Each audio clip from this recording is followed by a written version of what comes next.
Hi everyone, welcome back to I Live to Cook. I had a viewer, subscriber, iPod apps reviewer ask me how I made some of the ingredients for my husband's request of a giant wet burrito. So the next couple of videos, I'll be showing you how I made a few of the ingredients, which are my Mexican rice, my shredded beef, and my Mexican style beans. The beans were not made from scratch, but you'll see how I prepared them in that video.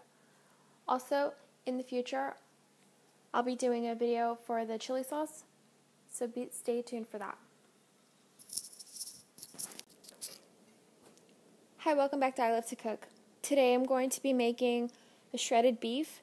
I had a viewer request how to make my shredded beef for my husband's request of a wet burrito. You could use the same meat. I make this meat for tamales, burritos, just on some tacos, anything you want really. You'll see when I make it. It's just a slightly spiced beef. It could be used for anything afterwards. Okay, so let's get started. I'm going to turn on my heat to about medium-high while I season my meat. I've taken the meat out of the package. You'll see that it has some fat on it. It's your choice if you want to take that off, but once it cooks down, that's going to add a lot of juice and tenderness to the meat. We're just going to take that out anyways. So all I'm going to do is just cut it a little bit smaller so that I can brown it up in pieces.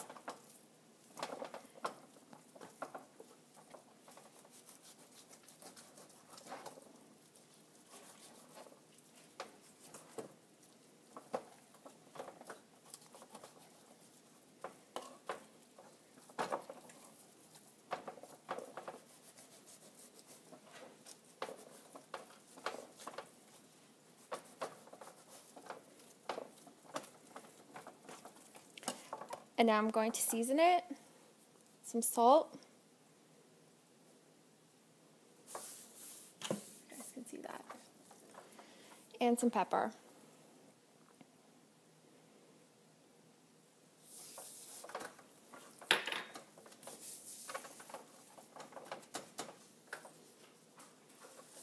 Flip it over.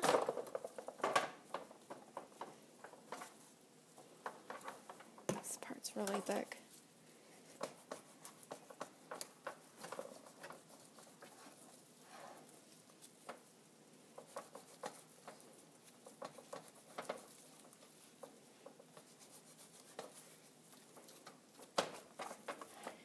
If you're going to go to the butcher and choose your meat, you could actually ask them to cut it down for you if you'd like. But I got a great deal on this, so just bought it as is.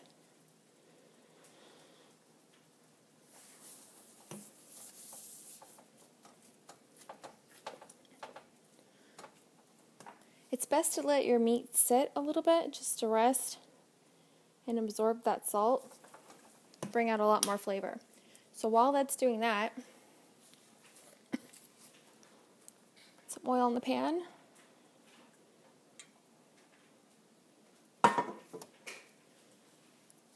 We're going to be cooking with 2 jalapenos, large jalapenos. You can leave the seeds in, and the rest of that onion, it's like a small onion from that little sliver that I had made the rice with.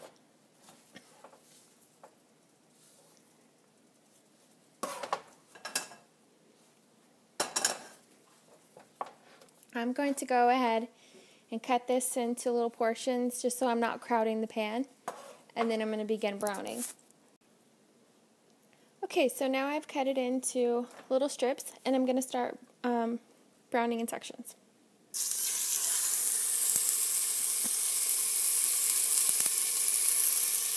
These were seasoned liberally with salt and pepper, and they rested here for about 5 to 10 minutes, just so that they become room temperature.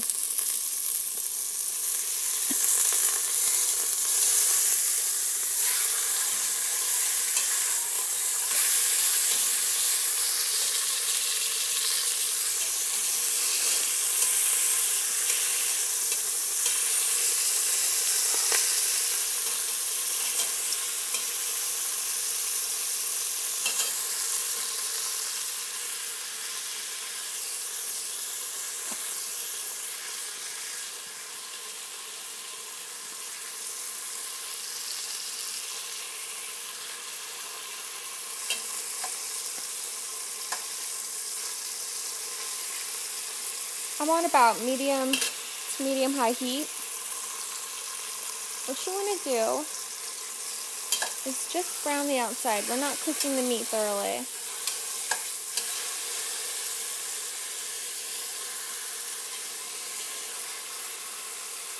This is going to give the meat a deeper flavor.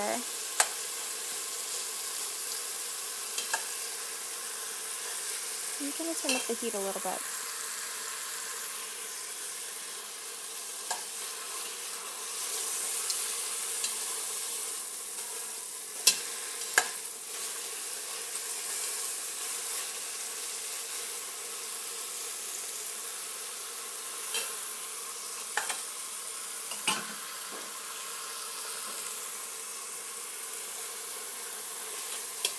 Okay, this piece is ready. It's almost ready.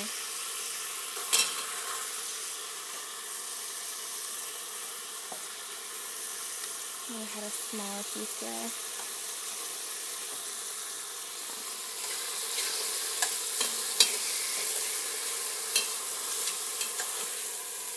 Okay, that's done.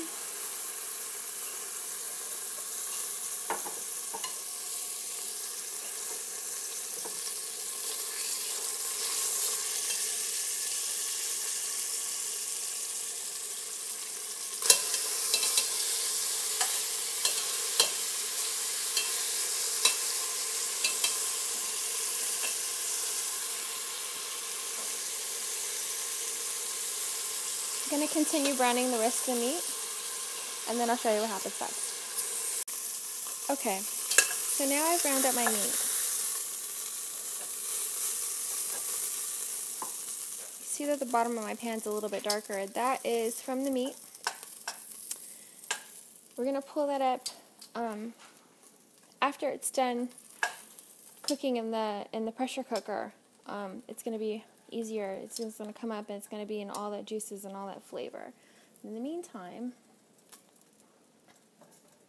I'm going to put in the onion.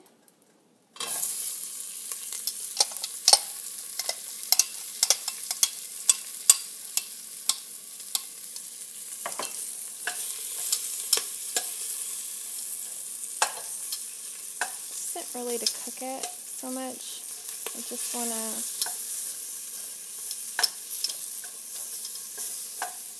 get some of that flavor in the bottom.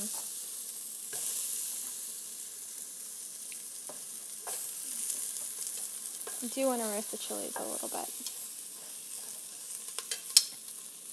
While that is doing that,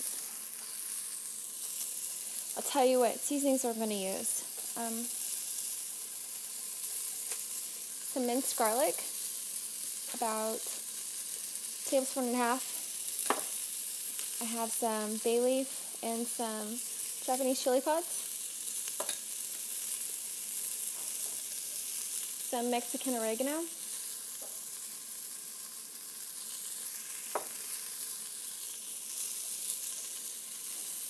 Some of the cilantro that I used in the rice, I'm going to add to this as well. Some garlic powder, along with the minced garlic. Some cumin.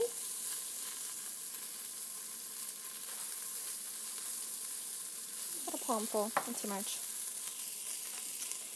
And the same with the Mexican seasoning blend that I used in the rice. This one you're going to use a lot more. You're going to season up all that meat.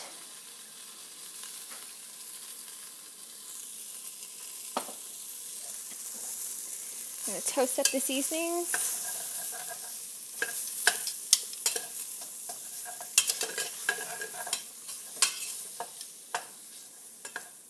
That smells good. Whew.